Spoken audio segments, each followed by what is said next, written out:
학교에서 그런 그 봉변을 당하는 일들이 연일 이제 보도되고 인터넷에 화제가 됐었는데요. 여기서에 대한 학교의 교권 침해, 특히 학생들과의 관계에 있어서 이런 문제는 어떻게 보시는지요?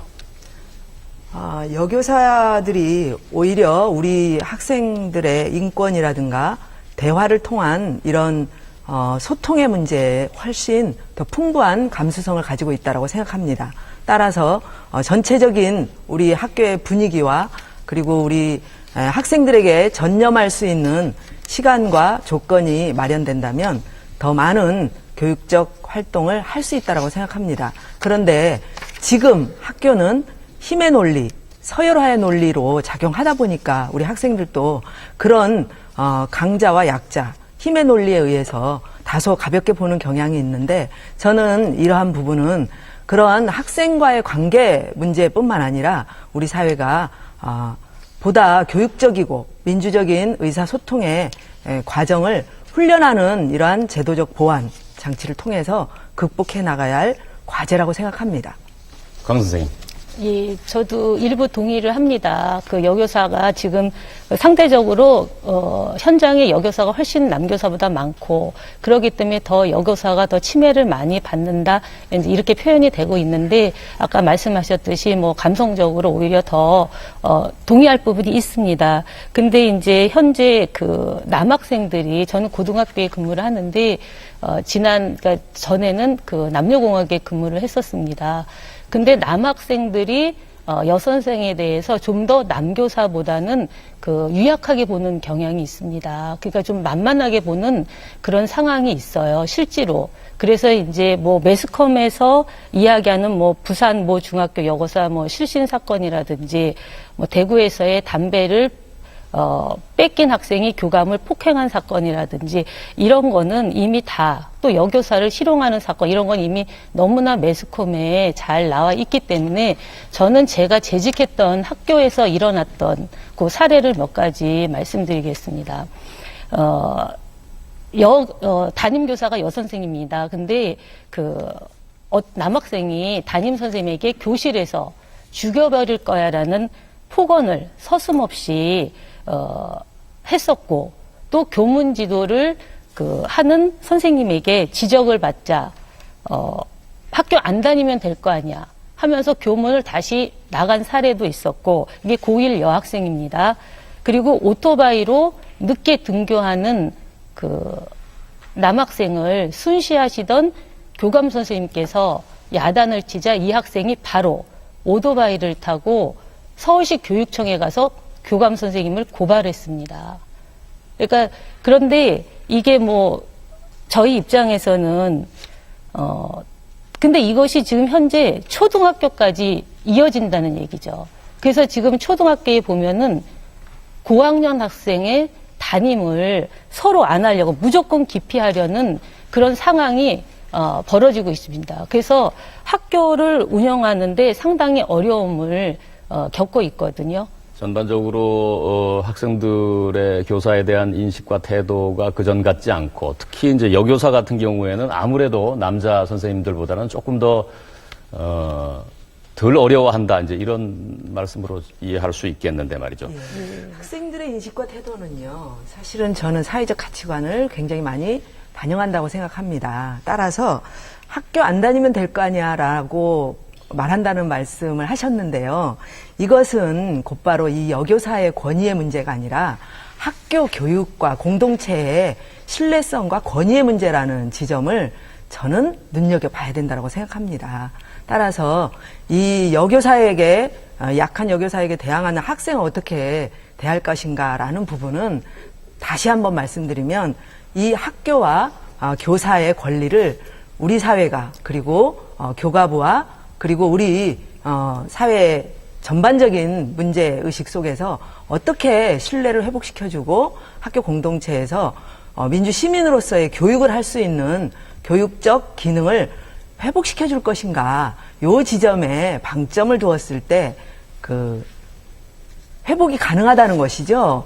교사와 학생 그리고 여교사와 힘센 남학생의 대치 부분으로 본다면 정말로 답이 안 나옵니다. 그래서 제가 보다 교권을 그리고 교육할 수 있는 권리를 보장해 줄 수 있는 그러한 시스템과 그리고 그러한 사회적 분위기, 누구보다도 앞장서서 교가부와 정부가 나서서 학교에 그런 부분들을 회복시키려는 노력을 해줘야 된다라는 것을 다시 한번 말씀드립니다.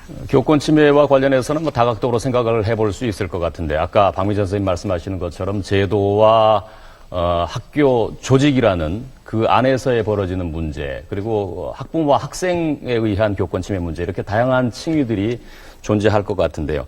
이번에 교권 조례에서 이의가 있고 논란이 되고 있는 부분을 한번 보면, 교권 침해를 과연 뭘로 교권 침해로 볼 것인가? 특히 박미전 선생님께서 아까 말씀하신 것처럼 학교의 교장 선생님이나 교육청 또는 제도로부터의 교권 침해를 강조하시는 분들 입장에서는 교권 침해 정의를 좀 더 폭넓게 이해를 하시려고 하시는 편일 테고, 또 그렇지 않은 쪽에서는 과연 교권 침해, 특히 교장 선생님과의 관계에 있어서는 어떤 것이 교권 침해고 어떤 것이 지도 감독의 범위에 속하느냐, 이런 논란들이 있는 것 같아요. 정 의원님 어떻게 보시는지요? 네. 지금 박미자 선생님께서 말씀하신 것처럼 일반 평교사가 그렇게 기관장으로부터 모욕적인 행동을 당하는 거에 교권이 바로 서야 된다. 충분히 공감합니다. 물론 학생들로부터 교사가 일방적인 그런 폭행을 당하는 것도 문제도 있지만, 지금 말씀해 주신 거는 그래서 교권이 성립돼야 된다는 것도 100% 공감은 하는데요. 제가 볼 때 그 교권은 교권을 보장해야 하는 그 당위는 우리 학생의 학습권 보호에 있습니다.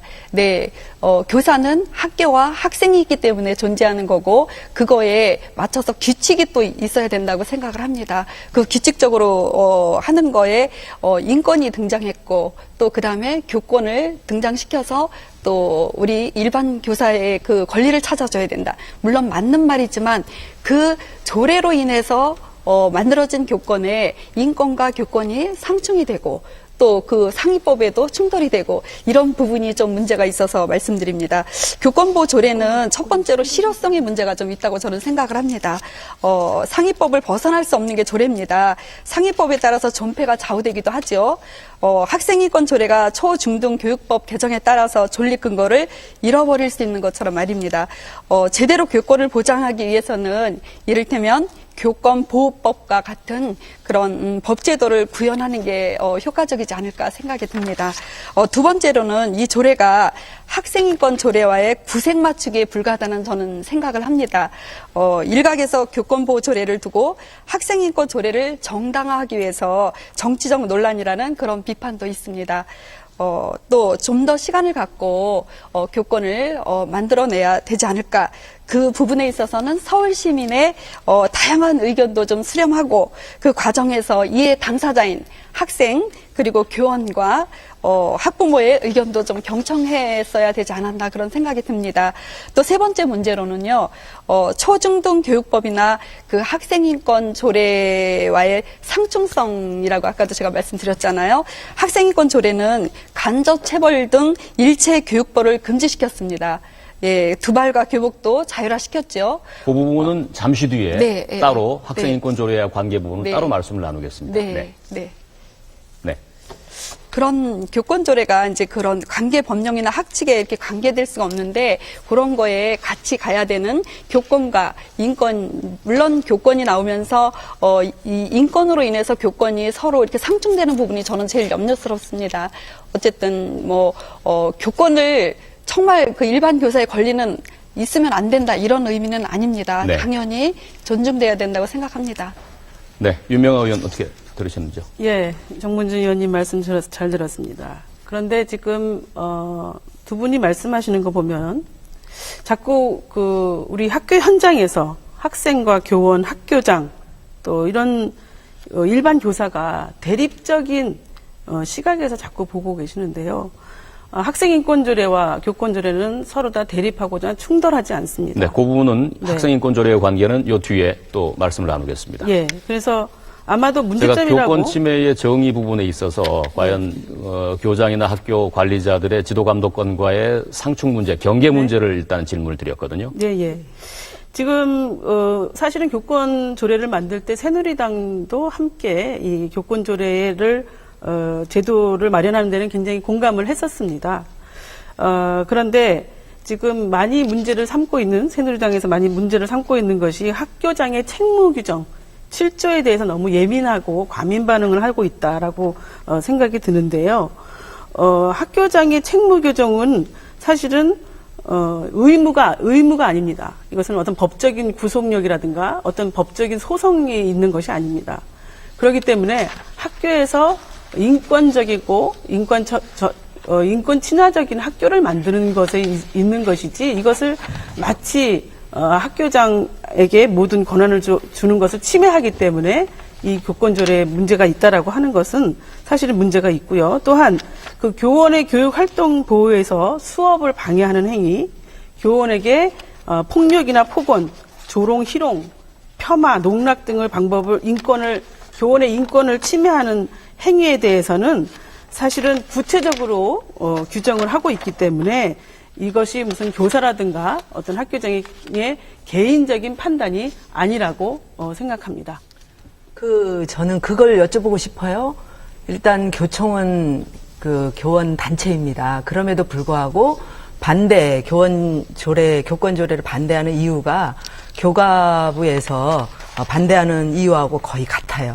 그 지점이 저는 특히 이번 교가부에서 학생인권 조례에 대한 시행령을 제출했습니다. 지난 5월 2일 날.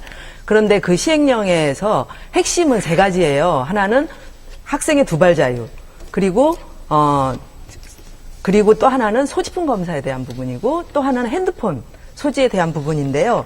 이 부분을 학교장이 학칙으로 정할 수 있도록 이렇게 시행령을 내렸습니다. 그렇다면 그 상위법에 근거한다는 부분에 대한 모순이 생기는 거죠. 왜냐하면 초중등 교육법이나 교가부의 시행령에 대한 부분이 곧바로 교육청에서 내린 시의회에서 만든 조례를 뛰어넘어서 학교장에게 다시 한번 그거를 제의하도록 하는 그런 모순이 발생합니다. 그리고 제가 이 부분에서 굉장히 열심히 보면서 뭔가 느꼈냐면요.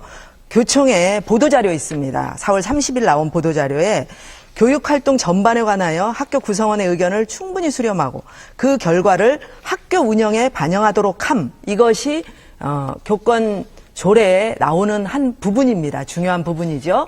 그런데 이것이 학교장의 권한과 책임을 약화시켜서 학교 운영을 어렵게 한다라고 이렇게 표현하고 있습니다. 저는 깜짝 놀랐습니다. 이것은 당연히 해야 할 학교장의 의무이고 권리입니다. 이것은 이렇게 할수록 더 학교장의 권리가 강화되는 것입니다. 또한 마지막 부분 보시면 교원의 정당한 학생 생활 지도를 보장하고 학생의 책무성을 강화하는 조례 제정을 강력히 요구한다. 이렇게 얘기했습니다. 저는 정말 깜짝 놀랐습니다. 교육을 하는 우리 교육자의 입장에서는 교육자의 책무성이 더 많이 강조되어야 됩니다. 우리 학생들은 그런 지점에서 보면 학교에 오면 아까 서두에서 얘기했던 그런 일부 학생들의 문제 제기로 인해서 우리 학생들이 좀 무더기로 떠넘겨 가서 이렇게 우리 학생들이 네. 오해받는 경우가 많습니다. 약자입니다. 네, 강우수 선생님께서 반론 기회드리겠습니다. 지금 말씀하신 저희가 반대하는 이유는 이미 아까 말씀했듯이 상위법인 초중등 교육법 시행령 20조에 보면은 학교장의 임무가 되어 있습니다. 이미 거기에 규정이 되어 있거든요.